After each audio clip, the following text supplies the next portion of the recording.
Thank you. Jingle! Grazie, Debora.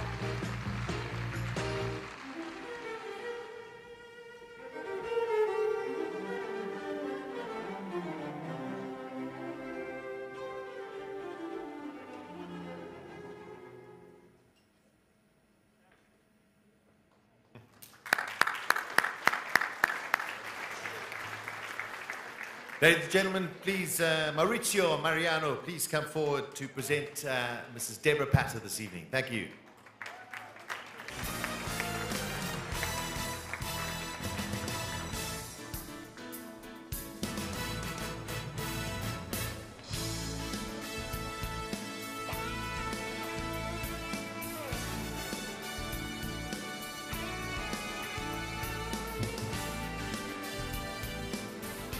Good evening, ladies and gentlemen. You know, the beauty of the diplomats that we have in South Africa in this latest period is that you don't have to say good evening, Your Excellency, or good evening, Consul General. You just say hello, Elio, hello, Enrico. So, how are you both? A few months ago, Maria Grazia Biancospino, the Secretary General of the Chamber, called me seeking names of the Italian South African women who have excelled in their respective fields. Of course, there are many outstanding Italian South African women that fit this bill, and we are proud that Debora Patta, as you have just seen, went on to win the prestigious award in Italy. The ambassador mentioned tonight the relationship between the Italians, the Greeks, and the Portuguese. We often have meetings and show off the people that represent us. And the Greeks come along and they say, we've got George Bezos. And the Portuguese say, we've got Maria Ramos. And I say, we've got a mean, lean, investigating machine, Debora Patta.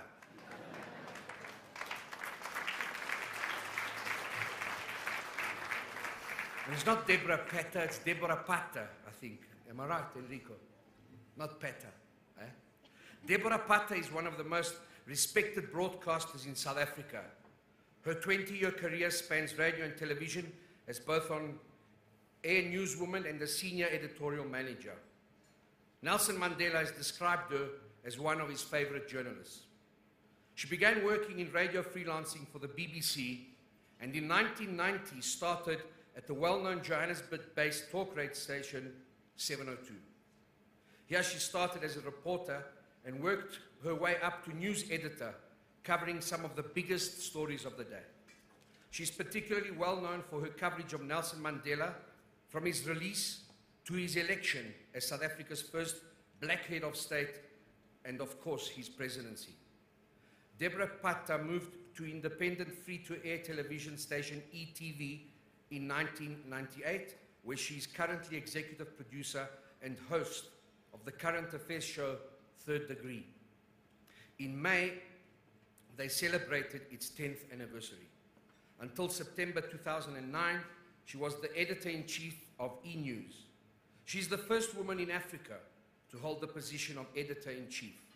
She has trained and mentored a generation of reporters and led the team that launched South Africa's first 24-hour news service. Under Patta's leadership, E-News became the most watched English television news service in the country. As host and EP of Third Degree, Debora Patta has become famous for her no-holds-barred interviewing style in which she is not afraid to ask the tough questions. Third Degree is a cutting-edge investigative journalism program which is the highest audience ratings of any current affairs program in South Africa across all channels. She has covered stories ranging from South Africa's township violence in the late 80s and early 90s, the Iraq wars, Nelson Mandela's release and presidency, Princess Diana's death, 9/11, Obama election campaign, and virtually every major event in South Africa's history over the past 20 years. She has interviewed heads of state, business leaders, actors, and actresses, all in her trademark tough interviewing style. Debora Patta has also co-authored 2 books, Baby Michaela and One Step Behind Mandela. We Italian South Africans are very proud of Debora Patta. Please welcome her this evening.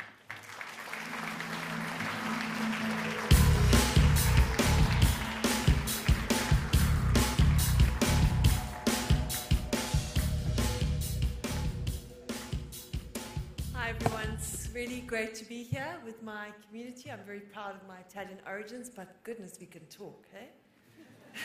We're running late, so I'm going to try and shorten my speech. I was given 45 minutes, but I don't think you want to sit here for that long.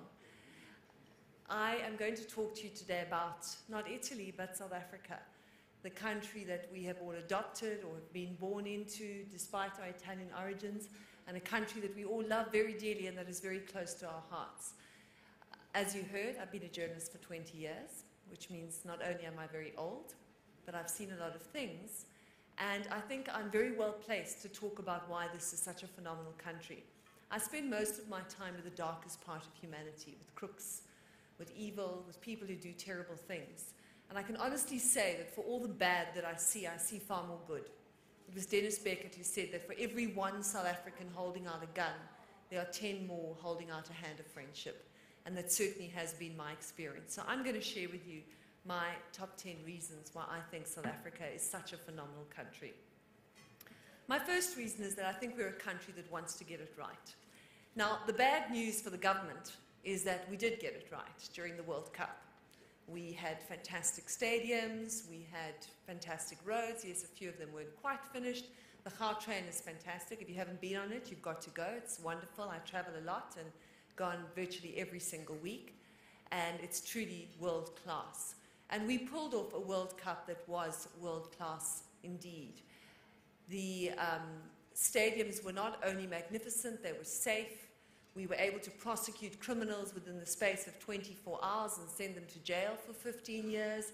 There were so many police people on the road that one German, or rather Dutch tourist commented that she thought it was a joke that people were dressing in police clothes as fancy dress because she'd never seen so many police officers in her life. And we showed that we could do it. And the reason we did it is that the government had 18 deliverables that they had to achieve. And Danny Jordan literally sat on government's butt. I know he's grumpy and morose and never smiles. We'll allow him that because he got things done. And they made sure that government met every single one of those deliverables. And what that has proved to us is that we are a nation that wants to get it right and that we can get it right. Not only do we want to, but we can get it right. The only question is now who's going to play the role of Danny Jordan in sitting on government's butt to ensure that they meet their other deliverables, service delivery, electricity, housing, and all the important things that this country still needs. But hold on to that thought. We are a nation that can get things right.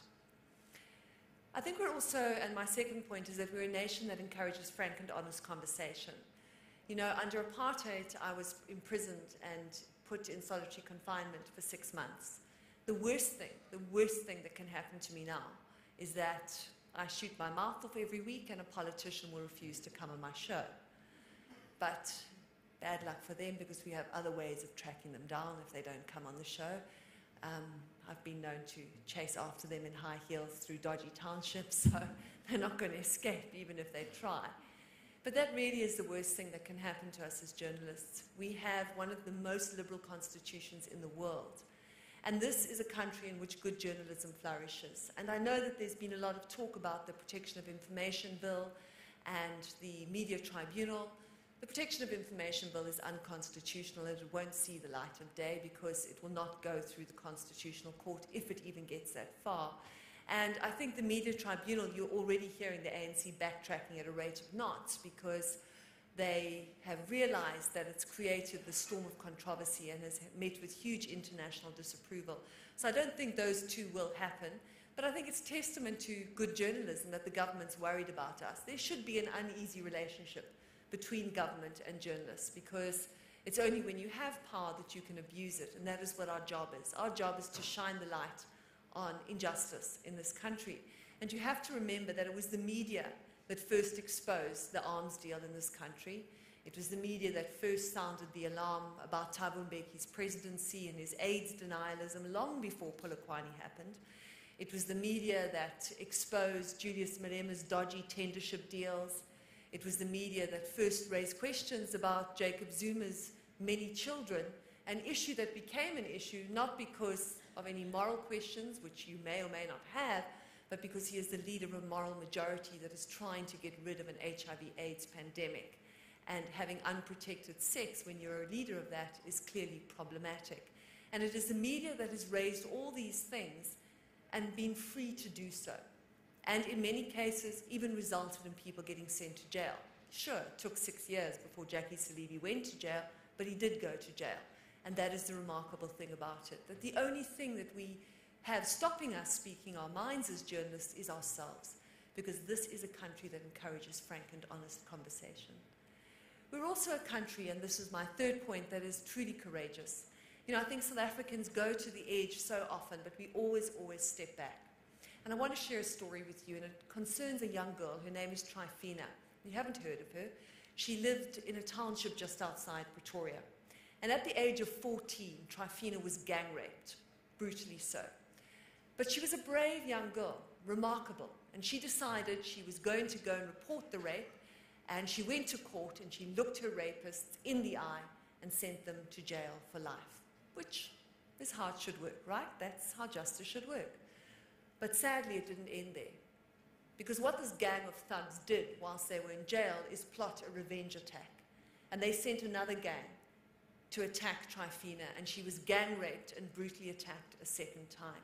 And this time she was left for dead. Except that she didn't die.